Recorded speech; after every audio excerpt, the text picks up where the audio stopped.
Alors salut et bienvenue dans cette nouvelle vidéo consacrée à WordPress. Maintenant que nous avons vu comment gérer les différentes pages et les articles, voyons voir maintenant comment gérer les médias. Vous allez voir, c'est quasiment pareil. Si je viens à ce niveau, je peux cliquer sur médias et vous allez voir l'ensemble des médias qui seront ici listés.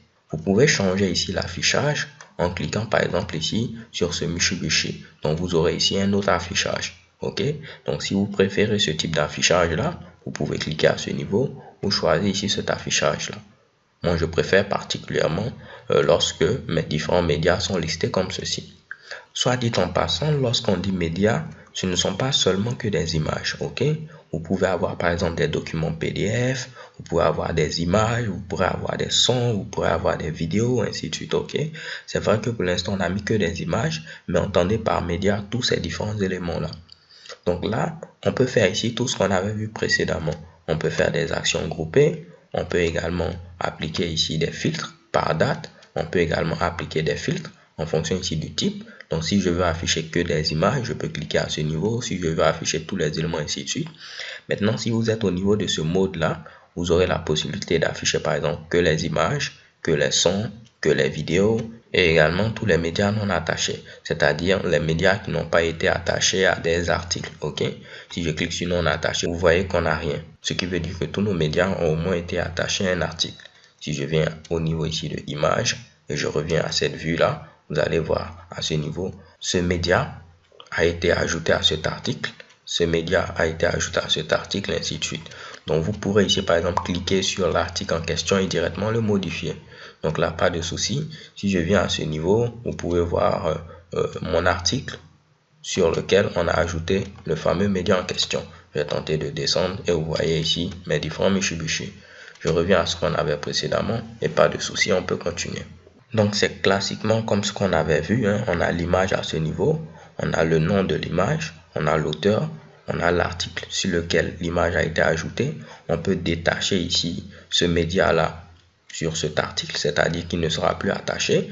Et si je le détache, cela veut dire que quoi? Cela veut dire que si je viens maintenant à ce niveau et je tente de voir les médias non attachés, je dois avoir un média puisque j'ai un média maintenant qui n'est plus attaché à un article. Ok, pas de souci. Vous pouvez voir ici les commentaires qui ont été ajoutés sur ce fameux média et la date à laquelle le média a été ajouté. Donc, on peut également modifier le média, le supprimer définitivement et l'afficher. Ce que vous devez savoir, c'est quoi? Lorsque vous ajoutez un média, WordPress va créer une page dédiée à ce média-là. C'est-à-dire que lorsqu'on va venir sur cette page en question, on pourra voir notre fameux média, sa description, ainsi de suite. Tentons simplement de cliquer à ce niveau, vous allez comprendre ce que je dis. Lorsque je clique, on peut voir, on a le titre de média. Donc, je vais mettre ici ma belle image, juste pour le fun. On a ici le lien de notre fameux fichier attaché. On peut le modifier. On peut afficher la page du fichier attaché, comme on peut obtenir un lien court. On a l'image en question. On a des informations ici sur l'image. Quand est-ce que ici le média a été mis en ligne. Voici ici l'adresse de ce fichier, le nom du fichier, le type de fichier, la taille du fichier, les dimensions.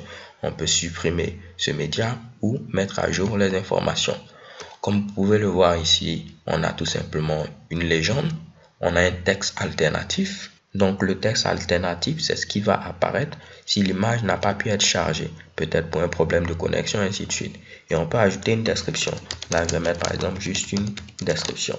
Donc si par exemple vous avez une image scientifique, une image qui explique le théorème de Pythagore, vous pouvez ajouter une petite description pour expliquer un peu ce à quoi correspond l'image. Donc, une fois que je termine, je peux maintenant cliquer sur mettre à jour pour mettre à jour mes informations. Après, tentons d'afficher ici la page du fichier attaché. Et vous allez voir, WordPress nous a créé ici une page pour ce fichier spécialement là.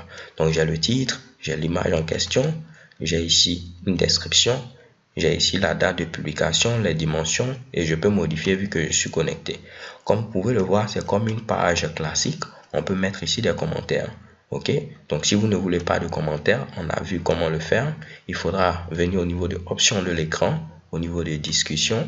Et si je descends à ce niveau, je n'aurai qu'à décocher ici ces deux Mitsubishi. Comme ça, on ne pourra plus commenter ici notre page.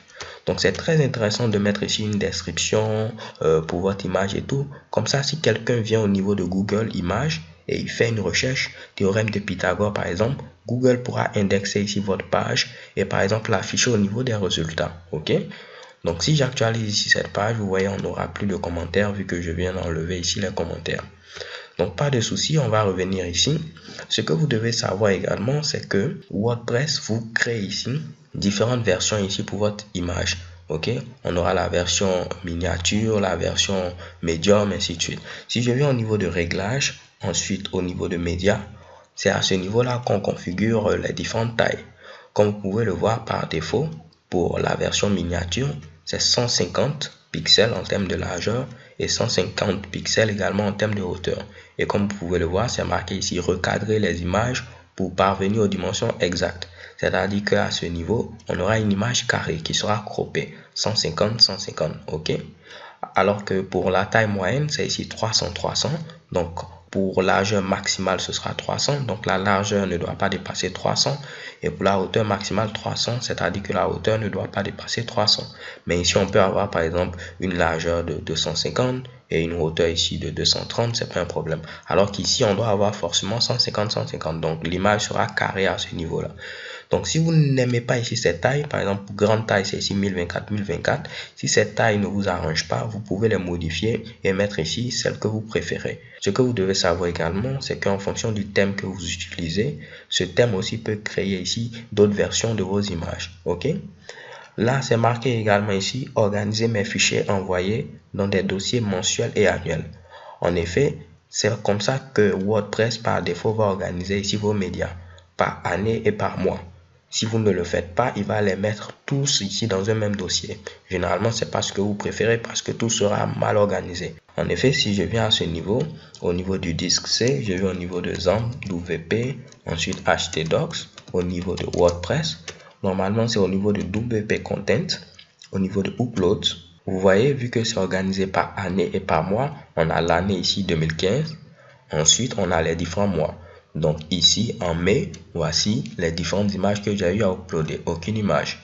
En juin, voici les images que j'ai uploadées. Aucune image. En avril, voici les images que j'ai uploadées. Aucune image. Et maintenant en mars, voici les images que j'ai uploadées. Mamma mia, il y a plein d'images. Et vous voyez que WordPress applique ici quelques conventions. Pour dire que ici, c'est la version thumbnail, 150 pixels, 150 pixels. Ça, par exemple, on peut se dire que c'est la version médium, puisqu'on a dit que la largeur max c'est 300, ok, et ainsi de suite. Donc là, vous n'avez vraiment pas à vous soucier de ça parce que cela est fait automatiquement. Mais je souhaitais juste vous montrer que c'est vraiment organisé par année et par mois de manière automatique. Donc les gars, c'est tout pour cette vidéo. Comme vous l'avez vu, c'est vraiment très simple, hein. On peut faire des recherches comme on l'avait vu, ainsi de suite, et pas de soucis. Alors, bien avant de terminer, ce qu'il faudrait savoir, c'est que ici, si vous modifiez par exemple ici les tailles, elles ne seront appliquées qu'aux nouveaux médias qui seront uploadés. Ok? Les médias qui étaient présents ne seront pas modifiés. Si vous souhaitez modifier les médias qui sont déjà présents, vous pouvez utiliser par exemple des plugins qui vont le faire. Ok? Et il existe une panoplie de plugins disponibles. Nous le verrons peut-être dans les vidéos ultérieures. So thanks for watching. Don't forget to subscribe and have a nice day. Peace.